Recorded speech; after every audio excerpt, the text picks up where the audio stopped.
I never thought I'd become famous for a dish I didn't create, but that's exactly what happened, and the journey nearly cost me everything I cared about.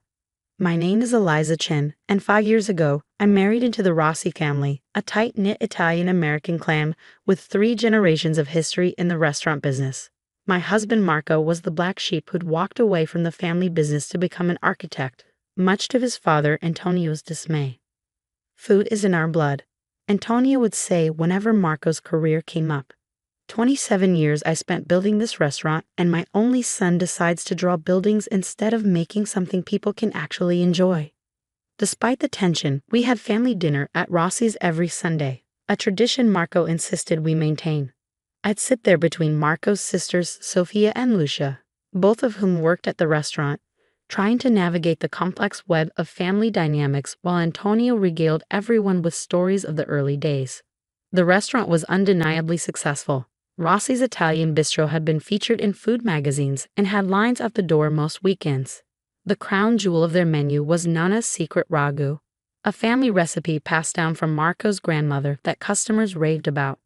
My relationship with the family was cordial but distant until the day I made an innocent suggestion. "Have you ever thought about bottling Nonna's ragu for retail?" I asked during one Sunday dinner. People could enjoy it at home between restaurant visits. The table fell silent. Marco winced beside me. "That recipe stays in this kitchen," Antonio replied firmly. "My mother made me promise never to mass produce it. Quality can't be maintained in a factory." I nodded and dropped the subject, but the wheels were already turning in my head. I had a background in marketing before switching to freelance food photography, and I could see the untapped potential. A few weeks later, I broached the subject again, this time with a full presentation. Sales projections, marketing concepts, limited production to maintain quality control. I'd done my homework. We could start small, I explained as the family gathered in the restaurant after hours. Local gourmet shops, then regional expansion if it takes off. The recipe would remain exactly the same. Sylvia seemed intrigued. Lucia was skeptical but open to discussion. Marco's mother Maria was quietly supportive, but Antonio shut it down immediately. "Absolutely not," he said, his voice hard. "You come into this family for 5 minutes and think you can change how we've done business for decades. This isn't a marketing exercise, Eliza. This is our heritage." "I'm not trying to change your heritage," I replied, stung by his dismissal. "I'm suggesting a way to share it with more people, and yes, make more money for the family in the process." Antonio stood up, towering over the table. "Money isn't everything. Loyalty is everything. Tradition is everything." He turned to Marco. "Control your wife. She doesn't understand our ways." I felt my face flush with anger and embarrassment. Marco put his hand on mine under the table, but said nothing to defend me. The discussion was over. On the drive home, I finally broke the silence. "You just sat there while he insulted me." Marco sighed. "You don't understand how he works. Pushing only makes him more stubborn. He'll never agree to bottling Nonna's sauce." "It was a good idea," I insisted. "A great idea that could secure the restaurant's legacy for another generation." "Maybe," Marco conceded, "but it's not our decision to make." I let it go, outwardly at least, but I couldn't shake the conviction that the Rossi family was missing out on something transformative. 3 months later, life took an unexpected turn. Marco's firm won a major project in Singapore that required him to relocate for at least a year. The timing was terrible. I was just starting to build a steady client base for my food photography, but we agreed it was too important to pass up. "Come with me," Marco pleaded. "I can't abandon my clients," I replied. "I've worked too hard to establish myself." We compromised. I would stay behind for 6 months to fulfill my existing contracts and build a portfolio that could transfer internationally. Then I would join him in Singapore. The first month apart was difficult but manageable. I threw myself into work, taking on as many projects as possible. One of those projects was for an upscale local grocery chain launching a new artisan Italian line of products. They needed food photography and had been referred to me by a previous client. During the shoot, I struck up a conversation with their product development manager, Diane. "The pasta looks amazing," I said as I adjusted my lighting setup, "but the sauce is a bit generic. Have you considered something more authentic?" "We've been searching for the right sauce for months," Diane admitted. Everything either tastes mass-produced or is too expensive for our price point. An idea formed in my mind, dangerous but potentially perfect. I hesitated for only a moment. I might have a solution, I said carefully. A traditional family recipe that's absolutely incredible. It's not mine to share fully, but I could create something inspired by it, capturing the essence while making it my home. Diane was immediately interested. Could you develop a sample for us to try? I had watched Antonio's mother make the sauce dozens of times before she passed away last year. I'd observed the process, noted the ingredients, even helped chop herbs and vegetables on occasion. I didn't have the exact recipe, but I had a photographer's eye for detail and a decent palate. Over the next 2 weeks, I experimented in my kitchen, trying to recreate the magic of Nonna's ragu.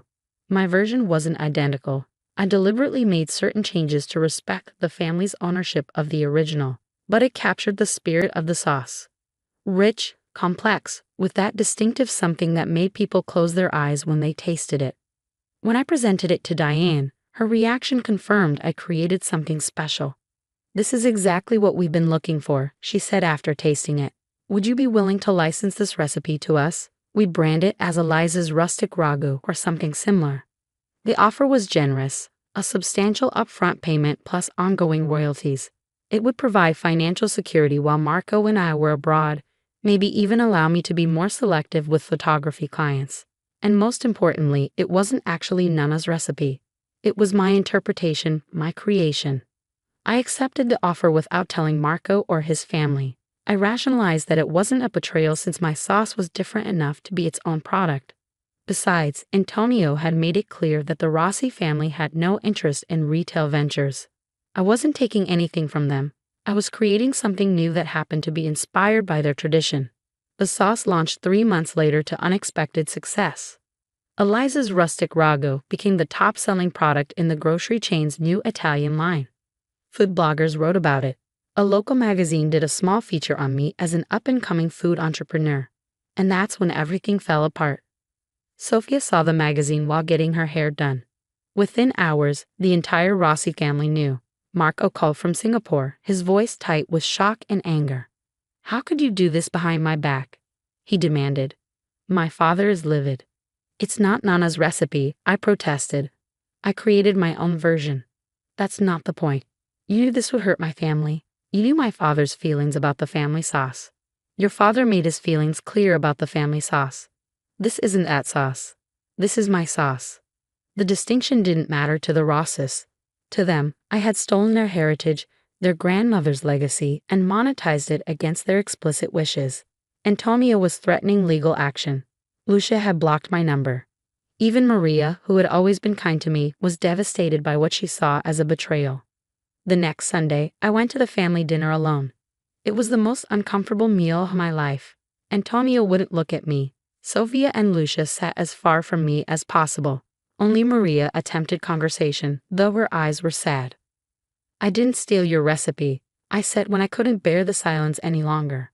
"I created something new inspired by what I learned in this family." "You took our grandmother's legacy and sold it to strangers," Sophia replied coldly. "No, I created my own legacy when you refused to expand yours." Antonio finally spoke, his voice low and controlled. "You are not family. You will never understand what this means to us." Those words cut deeper than he knew.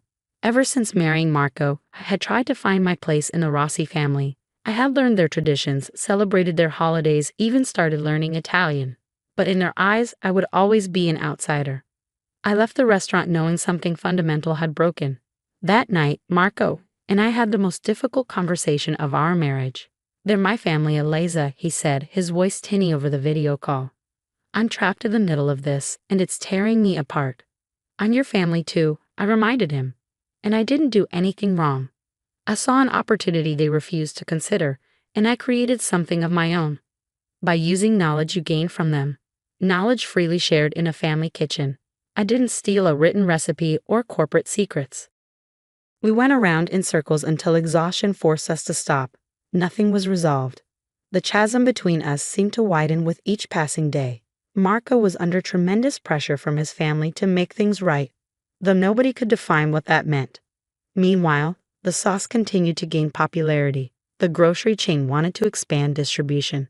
A major food magazine requested an interview about my journey from photographer to food creator. The success felt hollow without Marco's support. But I wasn't willing to give it up either. This was my creation, my achievement. 3 months into our separation, with 3 months left before I was supposed to join Marco in Singapore, I received a formal letter from a lawyer representing Rossi's Italian Bistro.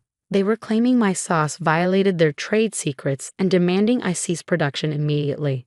It was a weak legal argument. I genuinely hadn't copied their exact recipe, but fighting it would be expensive and emotionally draining. More importantly, it forced me to confront the real cost of what was happening. Was this sauce worth losing my marriage? Worth causing a permanent rift between Marco and his family? I called Marco that night, expecting another argument. Instead, I found him subdued and thoughtful. "I've been thinking about this situation from every angle," he said, "and I realized something important." "What's that?" "My grandmother was an innovator. Everyone talks about preserving her legacy, but they forget that she constantly experimented, adapted recipes from her village, created new dishes. The ragu itself was her adaptation of something traditional." I held my breath, afraid to interrupt this unexpected shift. "What you did," he continued, "was actually very much in her spirit. You took inspiration and created something new. My father talks about tradition, but he's frozen it in amber instead of letting it evolve." Tears pricked at my eyes. "That means a lot to me, Marco, but your family doesn't see it that way." "No, they don't," he agreed. "Not yet. But I have an idea that might change everything." Marco's plan was both simple and radical. Create a new sauce together that explicitly honored Nonna while being distinctly different from both her original recipe and my current product. We would develop it collaboratively with Antonio and Maria, giving them creative control while I contributed my marketing expertise. The profits would establish a culinary scholarship in Nonna's name. It was a beautiful vision, but I was skeptical the Rosses would even consider it. Marco asked me to trust him. 2 weeks later, I was sitting in the Rossi's kitchen, not the restaurant kitchen, but the home kitchen where the family actually lived and ate. Marco had flown back from Singapore for this meeting. Antonio and Maria sat across from us, faces unreadable. "Before you say anything," Marco began, "I want you to taste something." He placed 4 small jars on the table, one containing Nonna's original sauce from the restaurant, one with my commercial product, and 2 unmarked jars. "These last 2 are new," he explained. "One is a recipe Eliza and I developed together over video calls this past week. The other is something I found in Nonna's recipe box that she labeled Ragu Nuovo, her experiment that she never served at the restaurant." Antonio's eyebrows rose slightly at this revelation. Maria nodded as if confirming a memory. "She was always tinkering," Maria said softly, "even in her final years." We tasted all 4 sauces in silence. The differences were subtle but distinct. Nonna's original was perfect in its traditional execution. My commercial version was brighter, with more herbs. The version Marco and I had created together somehow captured elements of both while introducing a deeper, more complex flavor profile. And Nonna's experiment, her new ragu, was the most surprising of all. Lighter, with unexpected notes of citrus and a hint of spice. She was trying something completely different, Antonio said, wonder creeping into his voice as he tasted his mother's experiment. "All these years and I never knew." "Because she knew you valued tradition above all else," Marco replied gently. "But she was an artist, Papa. Artists never stop creating." Antonio was quiet for a long moment. Then he looked at me directly for the first time in months. "You should not have gone behind our backs," he said firmly. "That was wrong." I nodded, accepting the criticism. "But," he continued, "perhaps we have been too rigid. My mother, it seems, was not afraid of new ideas. It wasn't immediate forgiveness, but it was an opening." Over the next few hours, we talked more honestly than ever before. About family legacy, about innovation versus tradition, about belonging and outsider status. The conversation was difficult but necessary. By evening, we had the outline of a plan. The grocery chain would continue selling Eliza's rustic ragu, with a percentage of profits going to the culinary scholarship. Meanwhile, the Rossi family would launch a premium line of restaurant sauces for retail, including both Nonna's original recipe, Finally, and a new Rossi family reserve that Marco and I would develop with Antonio and Maria. It wasn't a perfect resolution. Sofia and Lucia remained cold toward me. Antonio still had moments of stubborn resistance to change. But it was progress. A year later, the Rossi retail line launched to critical acclaim. The jarred version of Nonna's original sauce won a specialty food award. The scholarship in her name had its first recipient, a young chef from the same Italian village where she had been born. Marco and I eventually returned from Singapore and bought a house halfway between our apartment and his parents' home. The physical distance seemed appropriate, close enough for regular family dinners, far enough to maintain our independence. One Sunday, as we all gathered around the table at Rossi's, Antonio raised his glass for a toast. To family, he said, looking around the table. His gaze lingered on me for a moment before adding, all of our family, and to my mother, who taught us that tradition is not what you preserve, it's what you nourish so it can grow. I felt Marco squeeze my hand under the table as we all clinked glasses. The sauce that had nearly torn us apart had ultimately forced us to create something better, a genuine family bond based on mutual respect rather than blind obedience to tradition. Sometimes the most important family recipe isn't about food at all. It's about finding the right balance of honoring the past while creating space for something new to flourish.